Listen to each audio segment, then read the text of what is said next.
எழுத தெரியாத பையன் இன்று என்னை சந்தித்தான். பெரிய பரிதாபத்தின் முழு மொத்த வடிவமாய் என் முன்னே நின்றான். பெரிய பரிதாபத்தின் முழு மொத்த வடிவமாய் என் முன்னே நின்றான். மீசைக்கு விதை தூவி இளமை மழை பெய்ய பயிர் முள்ளித்த பருவம். ஏதோ அலுவலுக்கு வந்திருந்தான். கையொப்பமிடு என்றேன். இடது கையின் பெருவிரலை ஊன்றி வெட்டிச் சிரித்தான். அது ஒரு செத்த சிரிப்பு. என் இதயம் கலன்று அவன் இட்ட ஒப்பத்தின் மேல் விழுந்தது. கத்தியது, பின் கருகி பற்றியது. ஏன் இப்படி அவருடைய இதயம் கலண்டு விழுந்ததாகவும் அது என்ன அந்த கலண்டு விழுந்ததாகவும் அவன் இட்ட ஒப்பத்தின் மேல் கத்தியதாகவும் கதறியதாகவும் சொல்லப்பட்டதுக்கான காரணம் என்ன பிள்ளை? சொல்லுங்க. அந்த சிறுவனுக்கு அந்த அந்த எழுத தெரியாத போயிட்டே என்ற பரிதாபம் தான் அவர் உள்ளத்தில் ஏற்பட்ட பரிதாபம். அதை மட்டும்தான் விளங்கப்படுத்துறான் அந்த கேள்வியை மட்டுமா கேட்டுக்கொள்ளுங்க. அவன் காதல் உணர்வுகளை என்னவென்று ஒருத்திக்கு எழுதுவான் வருங்காலம்? அழகு முகம், கீழுதடு இரத்து சிவப்பு, பெண் விழுவாள் இவற்றில் மயங்கி. காகம் போல் அவன் விழுந்தவளின் வேரியோரமெல்லாம் கரைந்து திரிவானோ? அப்ப இது அடுத்தது அவர் பத்தி சொல்லப்பட்டிருக்கிற அனுதாபம். அப்ப இவன் அழகான ஒரு பையன், பெண்கள் கண்டா விரும்பக்கூடிய அளவு அழகுள்ள ஒரு பையன். ஆனா இவனுடைய உணர்வுகளை எழுதி சொல்ல முடியாமல் அவன் காகம் கரைவது போல வேலியோரம் எல்லாம் கரைந்து திரிய வேண்டிய நிலைதான் ஏற்படும் என்று சொல்றார். எழுத வருகின்ற உணர்ச்சிகளை ஒளியாக்கி வந்திருக்க ஒளியாக்கி. அப்ப அவன் எழுத நினைச்ச விடயங்களை எல்லாம் ஒளியாக மாத்தி சத்தமாக மாத்தி அவர் என்ன செய்ய போறாரு? காகம் போல கதறி திரிய போறாரு. வந்திருக்க கூடாது அவன் இன்று அலுவலுக்கு. எனக்கு நிறைய வேலைகள் இருக்கின்ற தினம் இன்று. இனி என்ன? நான் இல்லை. அந்த எழுத தெரியாத வருங்கால மனித நதி போனாலும் நான் இருந்தபடி கதிரையிலே உலக பாடசாலை அனைத்தையுமே நினைத்துவிட்டு என்கின்றேன். அப்ப அந்த பையன் போயிட்டான். போனாலும் அந்த பையனுடைய வருங்கால அந்த நிலையை நினைத்து இவருக்கு என்ன செய்யல? இவருக்கு இயக்கம் நடக்க இல்லை. இவர் உடம்பு இயங்க இல்லை என்கிறேன். அந்த நதி வரும் நாளில் சீறி ஒளி எழுப்பி ஓடாது, உறையும் சிறு துளியாய். அப்ப அவனுடைய வாழ்க்கையில புதுமைகள் முன்னேற்றங்கள் எதுவுமே இருக்காது. அவன் என்ன செய்ய போகிறான்? ஒரு இடத்தில் உறைந்தவனாக இருக்க போகிறான் என்று இதுல சொல்ல வராரு. ஓகே பிள்ளை, விளைஞ்சுதா? Okay sir. Oh right. Sir. இப்போ ஒரு கேள்வி எழுதி கொள்ளுங்க. கவிஞரின் கவிஞர் பையன் மீது கொண்ட அனுதாபம், கவிஞர் பையன் மீது கொண்ட அனுதாபம் எவ்வாறு வெளிப்படுகிறது? பையன் கவிஞர் பையன் மீது கொண்ட அனுதாபம் எவ்வாறு வெளிப்படுகிறது? எழுதலுமா பிள்ளைகள்? ஏழும் சார். பாடல் அடி எழுதி வச்சிடக்கூடாது, விவரிச்சு எழுதணுமா? சரியா? சரி, கொஞ்சம் கேள்வி சொல்லுங்களே. கவிஞர் பையன் மீது கொண்ட அனுதாபம், அதாவது எழுத தெரியாத பையன் மீது கொண்ட அனுதாபம் எவ்வாறு எடுத்து காட்டப்படுகிறது? சரியா? ஓகேயா? ஓ சரி. யார் அந்த பேர் வட்டம் வட்டம் போட்டு பேர் போட்டிருக்கிறது? யாருமா அது?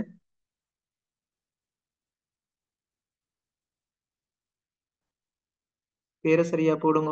இந்த கொஞ்சம் வட்டத்துக்குள்ள பேர் இருக்கு, யார் அது?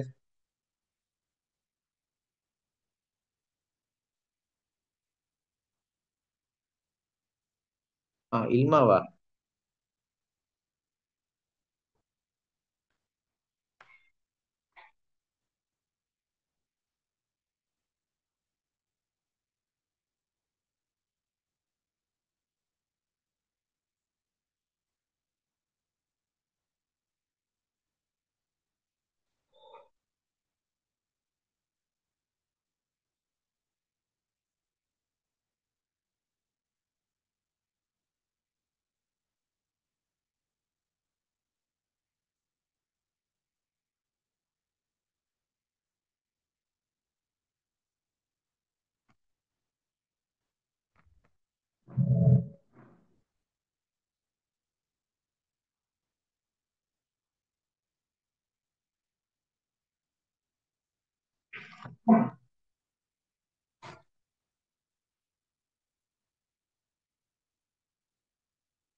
Sir excuse me. Oh Hasna. அந்த கையால வந்து அந்த சிக்னேச்சர் பண்ணியிருந்தேன், அதுக்கு எப்படி நம்மளா சொல்லுங்க? கை அந்த நாட்டு. ஃபிங்கர். ஓ கை நாட்டு என்று சொல்லுவாங்க குளோக்கியலா. ஆஹ் சரியா. கை நாடா? ஓ கை நாட்டு சொல்லுவாங்க. ஆ, சரி சார், இதாக்கல. அல்லது விரல் அடையாளம்னு சொல்றது. ஃபிங்கர் பிரிண்ட் ஆ, தானே அது. சரியா. ஓ.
எழுதி முடிச்சாக்கள் கை வைத்துங்க பிள்ளைகள். அடுத்த கேள்விக்கு போகணும்.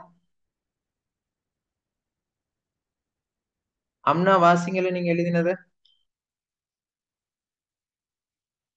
அம்னா இக்கவிதையின் மூலம் கவிஞர் பையன் மீது கொண்ட அனுதாபமானது பின்வருமாறு வெளிப்படுத்தப்படுகிறது. அதாவது, பரிதாபத்தின் மொத்த வடிவமாய் நின்றான் என்பதன் மூலமும், கையொப்பமிடச் சொன்னபோது வெட்கிச் சிரித்ததைச் செத்த சிரிப்பு எனவும் கூறி கவலை கொள்கிறான். அழகான எழுத்தறிவில்லாத இளைஞன் இடது கை பெருவிரலை ஊன்றி கையொப்பம் இட்டபோது கவிஞனின் இதயம் கழன்று அவன் இட்ட ஒப்பத்தின் மீது விழுந்ததாகவும் கதறியதாகவும் பின் கருகிப் பற்றியதாகவும் கூறப்படுகிறது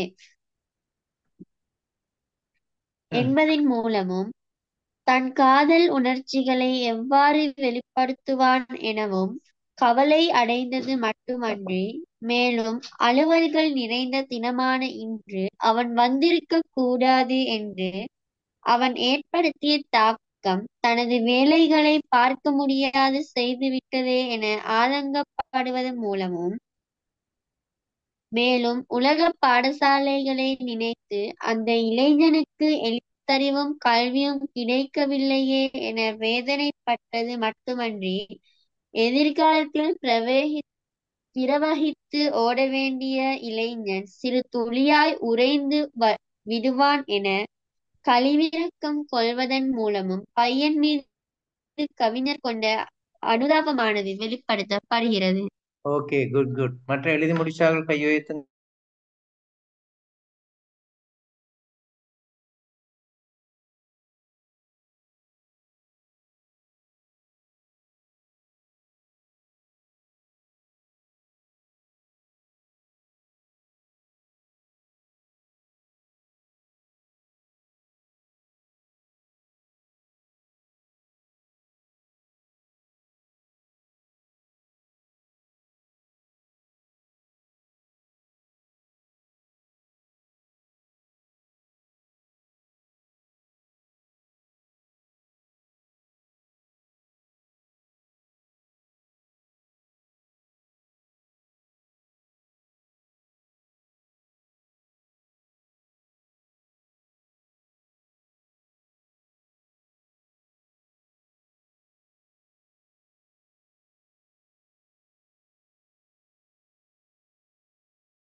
சரியா? ஓகே பிள்ளைகள். ஆசிஃப், அம்ரா, உமைர், ரயான் எழுதிட்டீங்களா? ருசைக்கா, ஷஹீல், விஜிதானி, ஜுஹா எழுதியாச்சா?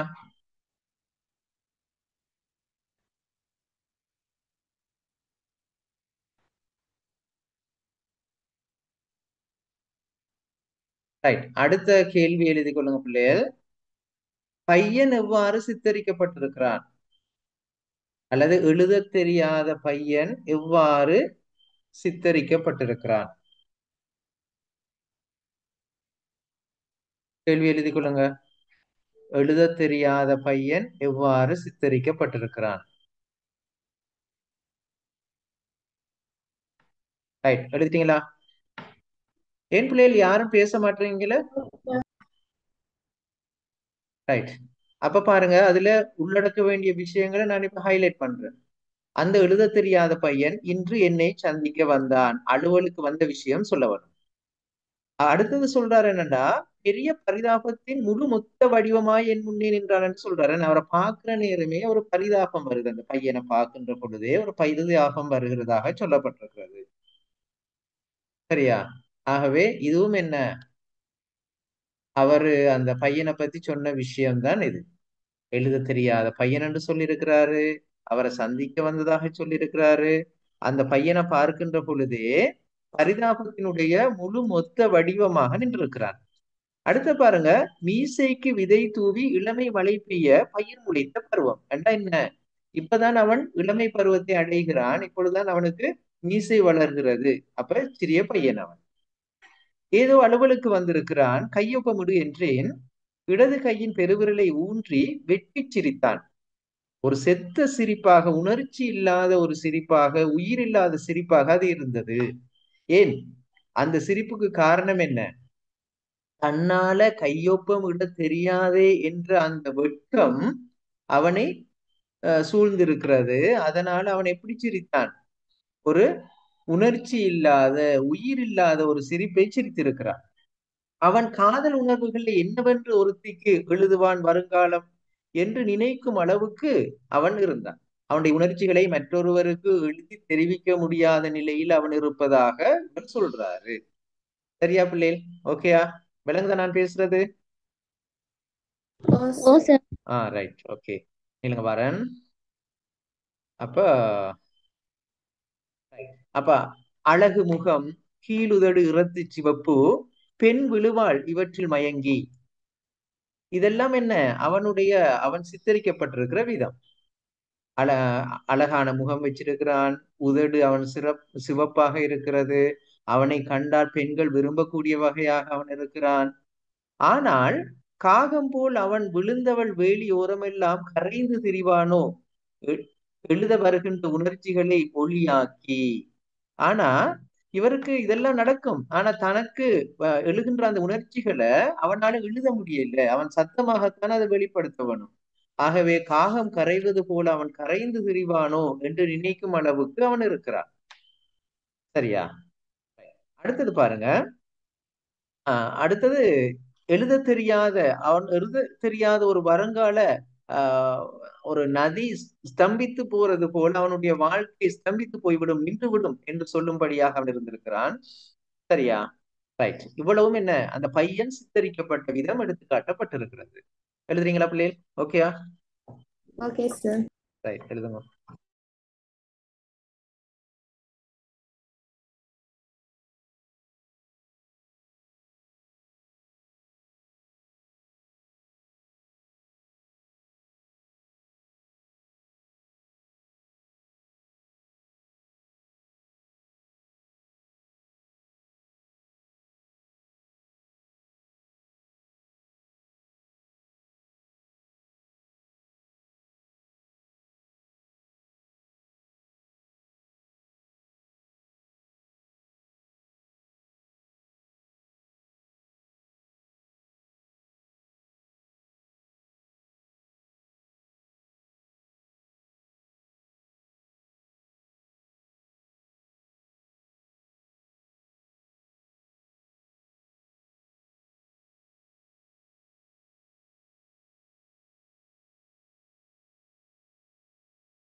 எழுதி முடி எழுதி முடிச்சாக்கள் கை வைத்துங்க.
ரீகா எழுதியாச்சா? ஆசிஃப், அம்ரா, அப்சா,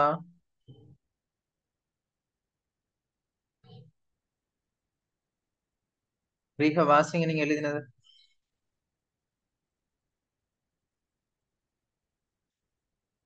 ரீகா. எழுதத் தெரியாத பையன் பின்வருமாறு சித்தரிக்கப்படுகிறான்.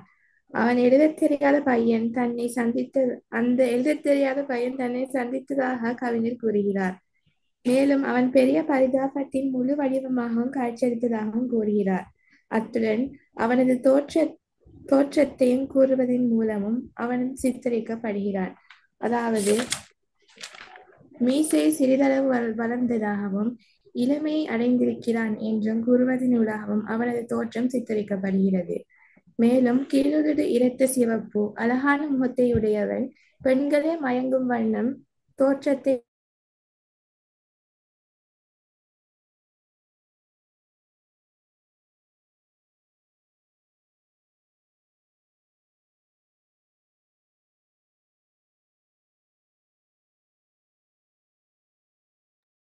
சொல்லுங்க. என்றும் வருங்காலம் காதல் உணர்வை எழுதக்கூடியவன் என்றும் கூறுவதனூடாகவும் இல்ல இல்ல எழுதக்கூடியவன் இல்லையே.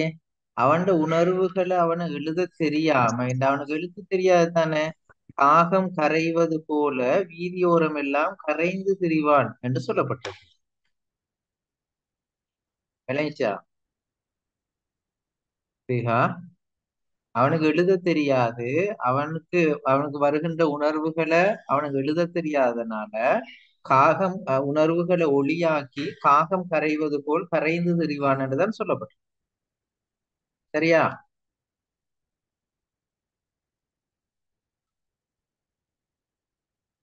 பிள்ளைகள் கேக்குது இல்லையா நான் பேசுறது?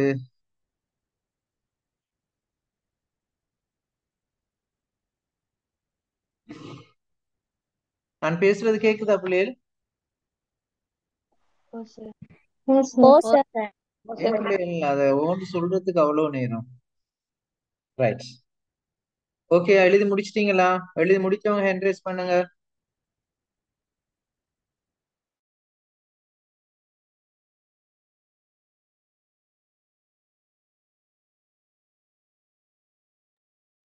அம்னா, அம்ரா, ஹப்சா, இல்மா, ரயான், ஷஹீல், விஜிதானி, ஜுஹா இன்னும் எழுத இல்லையா?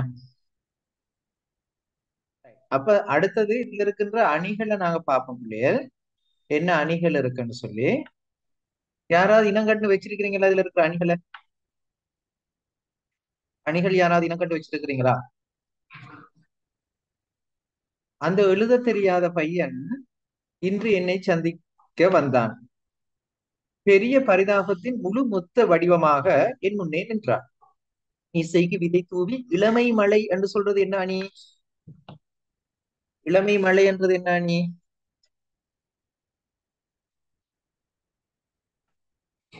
கேக்குது இல்லையா நான் பேசுறது?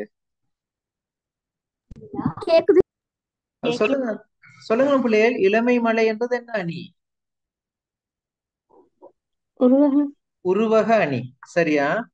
அதாவது இளமை மழையாக உருவகிக்கப்பட்டுள்ளது.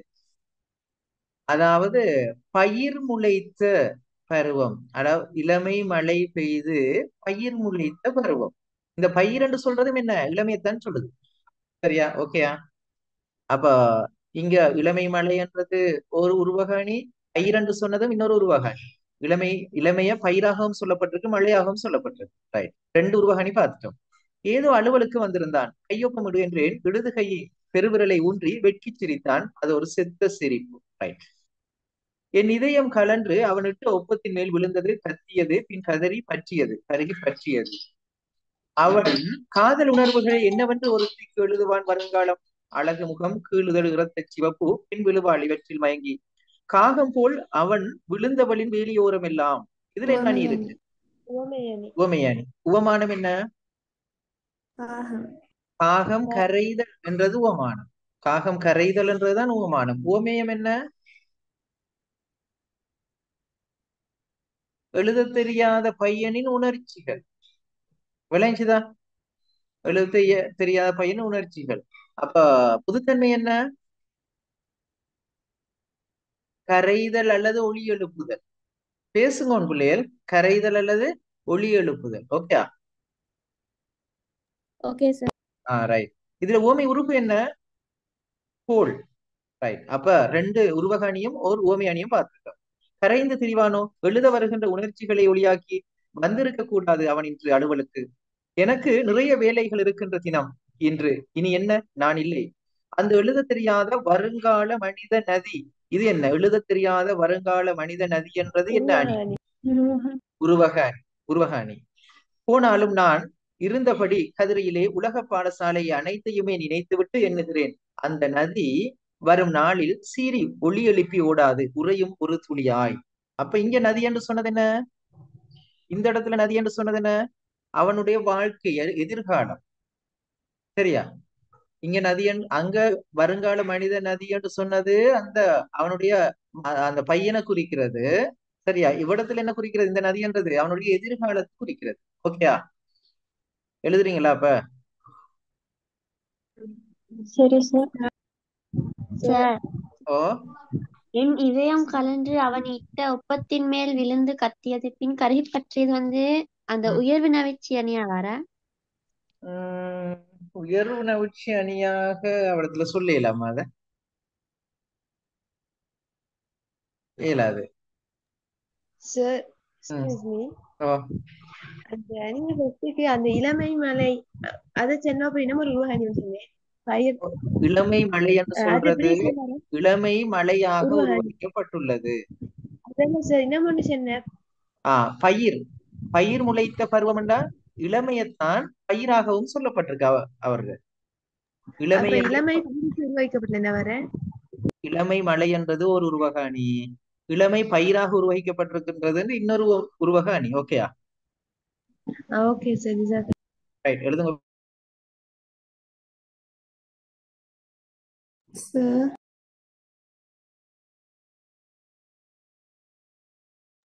சொல்லுங்க. சார் கேள்வி என்னது? இந்த பாடல்ல இருக்கிற அணிகளை எடுத்து விளக்குக, இனங்கண்டு விளக்குக. நீங்க இனங்காணணும் என்ன? அந்த வசனத்தை எழுதிட்டு அதுல கையாண்ட அணிய சொல்லணும். அதுக்கு பிறகு அதை விளக்கணும். Okay sir.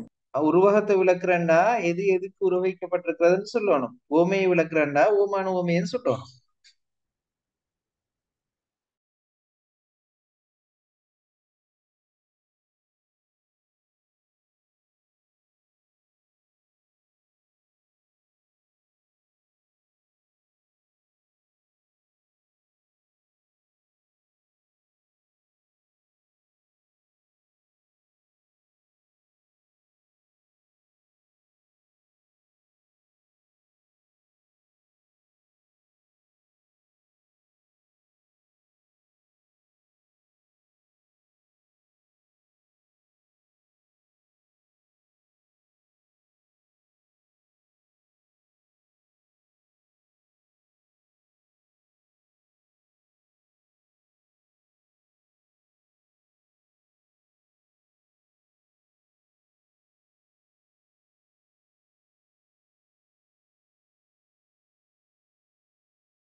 ரைட். அணி எழுதின ஒரு ஆள், நீங்க எழுதின வாசிங்க பிள்ளைகள்.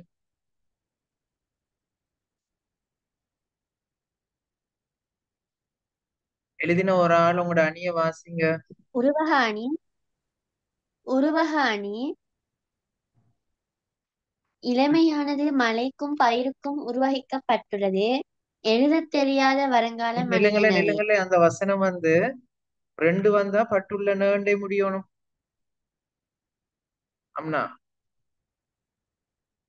ஓ ரைட். சரி, அடுத்து சொல்லுங்க.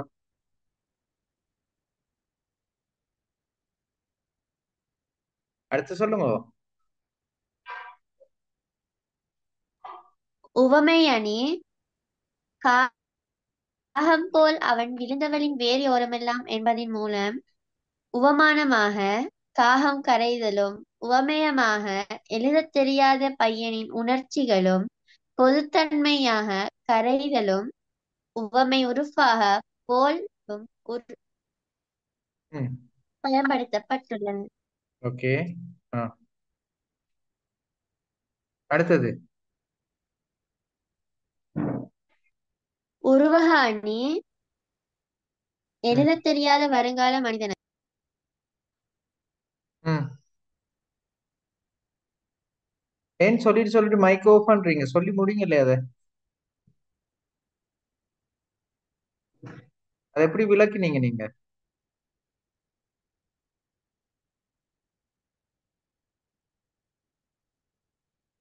எங்க ஆள் இல்லையா? இன்னொரு ஆள் சொல்லுங்க, இந்த எழுத தெரியாத வருங்கால மனிதன் அது எப்படி விளக்கினீங்க?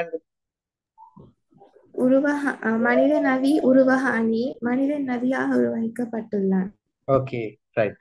அடுத்தது. அந்த நதி வருங்காலம் உருவக அணி பையனின் வருங்கால வாழ்க்கை நதியாக உருவகிக்கப்பட்டுள்ளமை. பட்டுள்ளது. Okay, right. கிளியரா? மத்த ஆட்களுக்கு எல்லாம் கிளியரா? அம்ரா, ஹப்சா, உமைர், ஓ ரயான், சார். ருசைகா, ஜுஹா, விஜிதானி கிளியரா எல்லாருக்கும்? ஓகேயா? ரைட். இப்ப நாங்க அற்றை திங்கள் ஸ்டார்ட் பண்ண போறோம் இன்னைக்கு. கவனிச்சு கொள்ளுங்க. இது அற்றை திங்கள் என்று சொல்றது பிள்ளைகள், ஆஹ் இது ஒரு நாடகம், நாடக வடிவம்.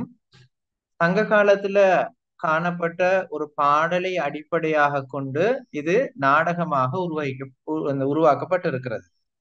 அப்ப ஏற்கனவே உங்களுக்கு தெரியும், நாங்க பாரி மன்னனை பத்தி கேள்விப்பட்டிருக்கோம். இந்த பாரி மன்னன் பரம்பு மலையை ஆண்ட மன்னன்.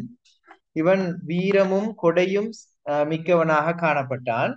இந்த பாரி மன்னனை சேர சோழ பாண்டிய மன்னர்கள் வீழ்த்தியதன் பிறகு, அதாவது அவங்க எப்படி வீழ்த்தினாங்கன்னு சொன்னா, ஆஹ் அதாவது அவங்க இவர்கிட்ட உதவி கேட்க வருவது போல வந்து, இறந்து கேட்க வருவது போல வந்து ஏமாற்றி அவருக்கு என்ன செய்திருக்கிறான், அவரை கொண்டு விட்டாங்க. இப்ப பாரி மன்னனை கொண்டதன் பிறகு அந்த பாரிக்கு 2 மகள்மார் இருந்தாங்க, அங்கவை சங்கவை. அந்த இருவரையும் கபிலர் என்ற புலவர் ஔவையாரிடம் அழைத்து செல்லுகின்ற ஒரு நிகழ்வு தான் இங்க கூறப்பட்டிருக்கு. சரியா? இதுல பிரதானமாக புலம்பெயர்வினுடைய அவலம் சொல்லப்பட்டிருக்கிறது. சரியா? மற்றது பாரியினுடைய பெருமைகள் சொல்லப்பட்டிருக்கு. கபிலர் பாரி மீது கொண்ட அன்பு சொல்லப்பட்டிருக்கிறது. மிக முக்கியமான விஷயங்கள் இருக்கு, நாங்க பார்க்கலாம். ரைட். அற்றை திங்கள் இது எழுதினவர் இன்குலாப். அவருடைய இயற்பெயர் சாகுல் அமீது. இவர் ராமநாதபுரம் மாவட்டத்தில் அமைந்துள்ள கீழக்கரையை பிறப்பிடமாக கொண்டவர். கல்லூரி ஆசிரியர், பேராசிரியர், கவிஞர், கட்டுரையாளர், சிறுகதை எழுத்தாளர் என அறியப்படுகின்றார்.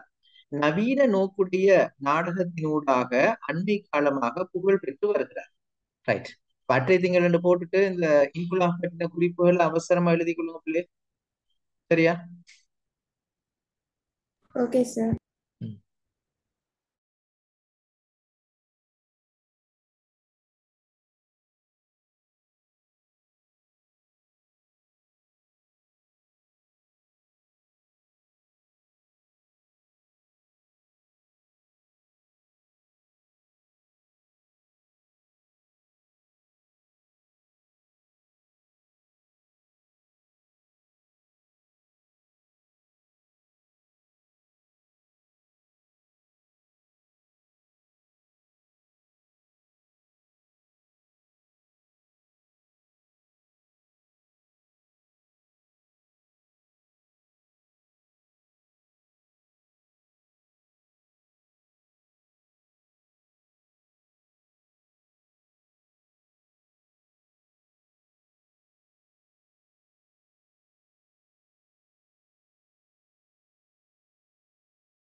ரைட், அதோட எழுதி கொள்ளுங்க பிள்ளைகள். இதை பாடியவர் வந்து பாரி மகளிர். சரியா? இதுல திணை வந்து பொதுவியல். இதெல்லாம் தனித்தனியா கேட்டு கேள்வியா வரும்ன்றதாலதான் எழுத சொல்றேன் உங்களுக்கு. துறை வந்து கையறு நிலை. கையறு நிலை என்ன? நாட்டையும் தந்தையும் இழந்து இழந்த நிலையில் பெரிதும் கலங்கி பாடியது. எழுதி கொள்ளுங்க. பாடியவர் பாரி மகளிர். திணை பொதுவியல். துறை வந்து கையறு நிலை. இது எதுக்கு சொல்லப்பட்டிருக்குன்னா, அற்றை திங்கள வெண்ணிலவில் எந்தை உடைய எம் குன்றும் பிறர் கொள்ளலர் இற்றை திங்கள் இவ்வெண்ணிலவில் வென்று எறி முரசின் வேந்தர் எம் குன்றும் கொண்டார் எந்தையும் இளமே. இந்த பாடல் தான் பாடியவர் யாரு, திணை என்ன, துறை என்னன்னு சொல்லப்பட்டிருக்கு. ஓகேயா? இந்த பாடலை அடிப்படையாக கொண்டுதான் இந்த நாடகம் அமைக்கப்பட்டிருக்கிறது. எழுதி கொள்ளுங்க இந்த பாடியவரையும் திணையையும் துறையையும்.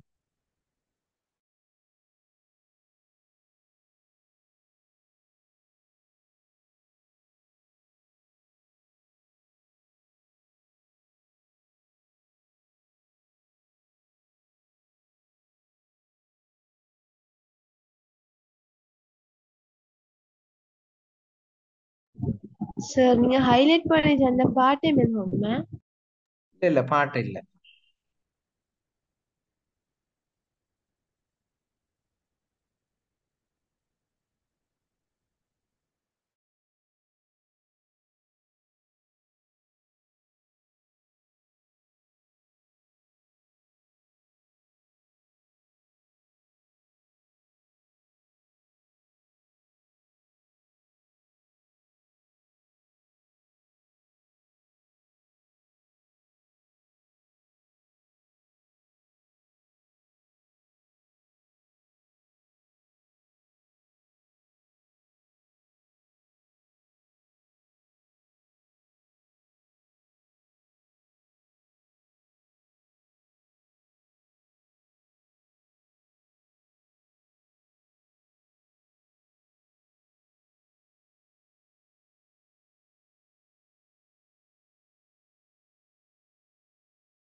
எழுதி முடிச்சார்கள் கை வைத்துங்க.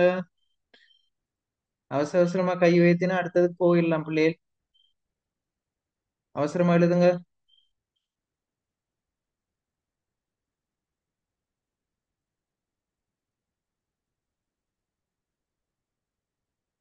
ஆசிஃப் அம்ரா, உமைர், ஷஹீல், ஜுஹா, அம்னா நம்ம எழுத இல்லையா? ரைட். பாருங்க இப்ப சங்க காலத்தில் வாழ்ந்த குறுநில மன்னர்களில் ஒருவன் பாரி. சரியா? குறுநில மன்னன மறந்துடக்கூடாது. மலைநாட்டு பகுதியை ஆண்ட மன்னன். இந்த மலையுடைய பேர் தான் பரம்பு மலை. மார்க் பண்ணிக்கொள்ளுங்க. அந்த மலையினுடைய பேர் வந்து பரம்பு மலை. என்ன மலை சொல்லுங்க? பரம்பு மலை. பரம்பு மலை ஆண்ட மன்னன். சிறந்த கொடை வள்ளல். இவனுடைய மக்கள் தான் அங்கவை சங்கவை. உடைய பிள்ளைகள் தான் அங்கவையும் சங்கவையும். பாரி மன்னன் இறந்த பின்பு பாடிய பாடல் தான் அற்றை திங்கள். இது புறநானூற்றில் இடம்பெற்றிருக்கிறது. இப்பாடலை வைத்து உருவாக்கப்பட்டது இந்நாடகம். சரியா? இப்ப விளைஞ்சுதா? ரைட். இப்ப ஒரு கேள்வி எழுதுங்க. அற்றை திங்கள் எனும் நாடகம் அற்றை திங்கள் எனும் நாடகம்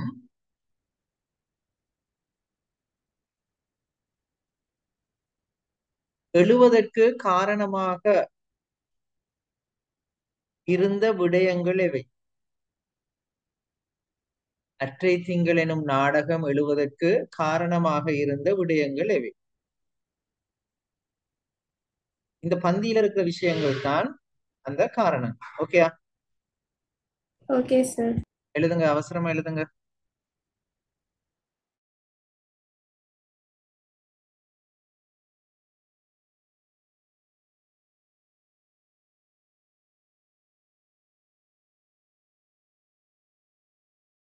எக்ஸ்கியூஸ் மீ சார். சொல்லுங்க மின்ஹா. சார் அவர் வந்து இறந்ததால தானே அந்த பாடல் பாடப்பட்டுச்சு. ஓ ஓ அதாவது அவரு இறந்து போயிட்டாரு, அதுக்கு பிறகு இந்த பாடல் பாடப்பட்டுச்சு. இதை அடிப்படையாக கொண்டுதான் இந்த நாடகம் உருவாக்கப்பட்டிருக்கு. சரியா? Okay sir.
சரியா பிள்ளைகள்? எழுதிட்டீங்களா? ஓ சார். எழுதி முடிச்சாக்கள் ஹேண்ட் ரைஸ் பண்ணுங்க குயிக்கா. ரைட். இந்த பாடலை பார்த்துக்கொள்ளுங்க. அற்றை திங்கள். திங்கள் என்றா என்ன பிள்ளைகள்? மாதம். மாதம். அற்றை திங்கள் என்றா அந்த மாதம். அற்றை திங்கள் என்றா அந்த மாதம். அவ்வெண்ணிலவில், அந்த வெண்ணிலவிலே, நிலா நாளிலே, எந்தை உடையேம், எமது தந்தை எங்களோடு இருந்தார். எம் குன்றும், குன்று என்று சொன்னது இங்க பரம்பு மலை.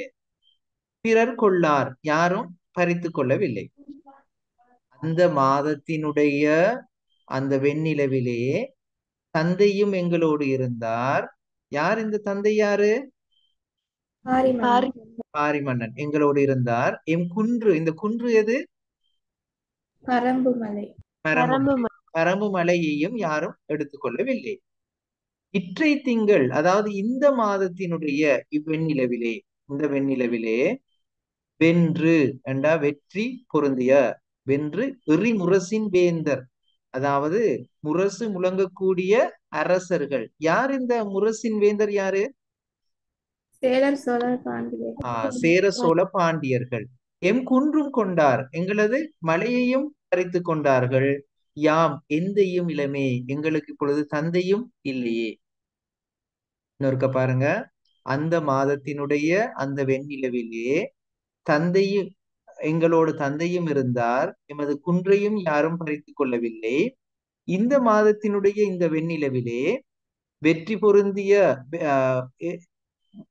அதாவது பறைகள் முழங்கக்கூடிய, வெற்றி முரசு முழங்கக்கூடிய வேந்தர்கள், சேர சோழ பாண்டியர்கள் எம் குன்றையும் பறித்து கொண்டார்கள், தந்தையும் எங்களோடு இல்லையே.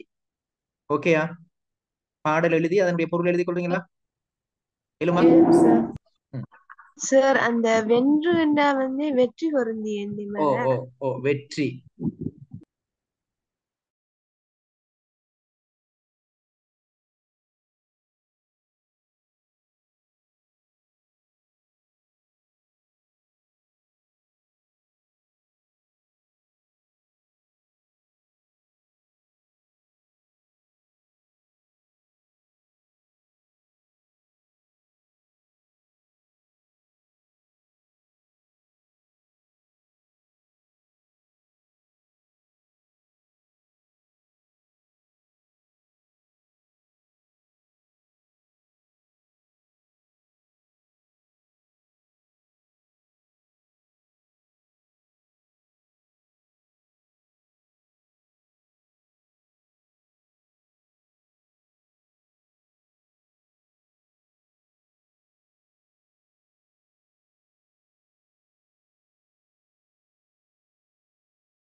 ஓகே புள்ளியர், இந்த பாடலையும் பொருளையும் எழுதி கொண்டு இன்ஷா அல்லாஹ் அடுத்த கிளாஸ்ல ஜாயின் பண்ணுங்க. அஸ்ஸலாமு அலைக்கும்.